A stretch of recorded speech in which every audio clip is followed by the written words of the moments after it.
আমেরিকার বিশ্ববিদ্যালয়গুলিকে ভারতের ক্যাম্পাসে খুলতে আমন্ত্রণ জানালেন প্রধানমন্ত্রী নরেন্দ্র মোদী।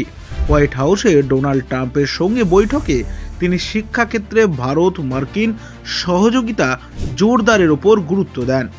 ইউজিসির নতুন গাইডলাইন অনুযায়ী শীর্ষ 500 যা ক্রিংযুক্ত মার্কিন বিশ্ববিদ্যালয়গুলো ভারতের ক্যাম্পাসে খুলতে পারবে। ভর্তি ও ফি নির্ধারণে স্বায়ত্তশাসন পাবে এবং বিভিন্ন স্তরের কোর্স চালু করতে পারবে। 2023-24 শিক্ষাবর্ষে 3.3 লাখ ভারতীয় শিক্ষার্থী আমেরিকায় পড়ছেন, যা আগের বছরের তুলনায় 23% বেশি।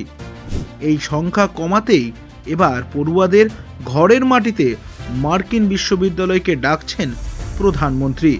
যদিও সরকার লস অ্যাঞ্জেলেস ও বোস্টনে নতুন ভারতীয় কনসুলেট খোলারও পরিকল্পনা করেছে।